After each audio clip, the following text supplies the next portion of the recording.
Budget आता है, ये आप बिल्कुल अच्छे से पढ़ें, मैंने भी पढ़ा और इसको फिर मैंने कोशिश की कि आंसर में लिखूं। इसके अलावा मैंने आंसर्स में कुछ इंटरनेशनल इंडेक्सेस हम पढ़ते हैं, जैसे एनवायरमेंटल प्रोटेक्शन इंडेक्स है, वर्ल्ड इकोनॉमिक फोरम की बहुत सारे इंडेक्स हैं जो अभी न्यूज़ में रहती हैं। तो उस इंडेक्स में इंडिया की जो भी रैंकिंग रही है, आप उसको भी अपने आंसर्स में जहाँ रेलेवेंट हो वहाँ कोट कर सकते हैं। और एक और लास्ट चीज़, आंसर्स में आप थोड़ा सा कहीं फ्लो चार्ट या कहीं इंडिया का मैप, ऐसे भी आप घर से प्रैक्टिस, पहले से जब आप आंसर राइटिंग करते हो आप उसमें प्रैक्टिस करो। मैंने एक शीट में जो भी मुझसे लगा कि ये यूज़ हो पाएगा, मैंने एक जगह पे सारी ड्राइंग्स ऐसे फ्लो चार्ट्स इकट्ठा कर लिए थे और वही फिर मैं रिवाइज करके आंसर हॉल में, जो भी राइटिंग हॉल था, वहाँ गई। तो उससे मुझे लगता है कि आंसर्स मैं अच्छे लिख पाई और तय वक्त में, यानी जो हमें 3 आवर्स का टाइम मिलता है, उसमें मैंने कोशिश की कि मैं सारे आंसर्स जो है वो कंप्लीट करके आऊँ। ये जो कॉपीज़ हैं ये आप iscore.in पर देख सकते हैं। इसके अलावा करंट अफेयर्स बेस्ड स्टडी, इस पे भी मैं थोड़ी सी बात करना चाहूँगी आपसे। मैंने ये किया कि क्योंकि ज़्यादा ह्यूमैनिटीज़ का बैकग्राउंड नहीं था, तो जो भी करंट अफेयर्स में मैं पढ़ती थी, जैसे कई बार कोई इम्पॉर्टेंट न्यूज़ जो है, जैसे इलेक्शन है, प्रेसिडेंशियल इलेक्शंस हैं, तो उस पर बहुत सारे आर्टिकल्स आप देखोगे कि न्यूज़पेपर में आते हैं।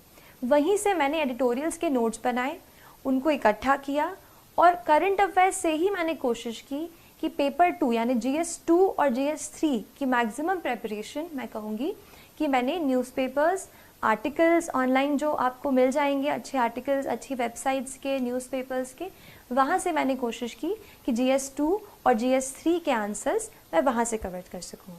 बाकी GS1 में तो काफ़ी पार्ट जो है स्टैटिक है, जैसे हिस्ट्री, जियोग्राफी, वर्ल्ड हिस्ट्री, तो इसके लिए स्टैंडर्ड बुक्स ही मैंने रेफ़र की थी। करंट अफेयर्स बेस्ड स्टडी के बाद मैं थोड़ा सा आपको एक और लास्ट चीज़ बताना चाहूँगी टेस्ट के बारे में। कई बार हम सोचते हैं कि टेस्ट हमें बहुत सारे देने हैं, एंड मैंने भी पहले ये स्ट्रेस किया है कि टेस्ट सीरीज़ बहुत ज़रूरी है। टेस्ट सीरीज़ इसलिए इम्पॉर्टेंट हो जाती है क्योंकि हमें घर बैठे ये नहीं पता चलता कि हमारा क्या लेवल है, क्या स्टैंडर्ड है, क्या हम उस तरीके का एग्ज़ाम में परफॉर्म कर पाएंगे। तो ऐसे डाउट्स मुझे भी थे। टेस्ट देके मुझे ये पता चला कि ऑल इंडिया लेवल पर या जो भी आप इंस्टीट्यूट का ले रहे हैं उस लेवल पर आपकी क्या स्टैंडिंग है। तो इसके लिए आप टेस्ट ज़रूर लगाने की कोशिश करें। लेकिन इसमें एक और चीज़ मैं ऐड करूँगी। टेस्ट हम काफ़ी देते हैं, जैसे मान लीजिए प्रीलिम्स का टेस्ट है, हम 100 क्वेश्चंस तो अटैम्प्ट कर लेते हैं, लेकिन उसके बाद इतने एग्जॉस्ट हो जाते हैं कि उसको रिवाइज़ ही नहीं करते। ये मत कीजिए। मैंने बहुत जब ये गलती की, बाद में रियलाइज़ हुआ कि कई क्वेश्चंस फिर से ऐसे आ गए जो मैंने पहले कर चुके थे पर मैंने उनको पढ़ा नहीं था। तो आप ये करो, और मैंने ये किया था कि पहले मैंने जैसे एग्ज़ाम दे दी, 2 घंटे में हमने पहले क्वेश्चन सारे सॉल्व कर लिए। उसके बाद आप घर जाके अपने जहाँ आप पढ़ते हैं सारे क्वेश्चन को एक एक करके फिर से पढ़िए, जो भी उनका सोर्स है वहाँ से पढ़िए, उसको रिवाइज़ कीजिए, या फिर मैंने उसको अलग एक कॉपी में नोट कर लिया था, जो भी इम्पॉर्टेंट पॉइंट्स मुझे टेस्ट से मिलते थे, फिर उसको मैंने अलग से रिवाइज़ किया। तो ऐसे टेस्ट बहुत इम्पॉर्टेंट हैं क्योंकि एक कंडेंस्ड फॉर्मेट में आपको एक जगह पे सारी चीज़ें मिल जाएंगी। तो टेस्ट को आप एनालाइज ज़रूर करें। एक और चीज़, हमारा जो नेचर ऑफ मिस्टेक है उसको समझने की आप ज़रूर कोशिश कीजिए। कई बार हमारी मिस्टेक इस वजह से होती है कि हम सिली मिस्टेक, मतलब A मार्क करना होता है B कर देते हैं। कई बार ऐसा होता है कि नॉलेज गैप होता है, मतलब हमने वो चीज़ पढ़ी ही नहीं है, भले ही वो चीज़ हमारे सिलेबस में है। और कई बार ऐसा होता है कि हम बहुत ज़्यादा रिस्क ले लेते हैं कि जैसे 3 ऑप्शन में से एक हमें सही लग रहा है एंड फिर भी हमने उसे अटेम्प्ट कर दिया। तो आप अपने नेचर ऑफ मिस्टेक को एनालाइज करो। मैंने कोशिश की ये पता करने की कि मैं गलती कहाँ कर रही हूँ।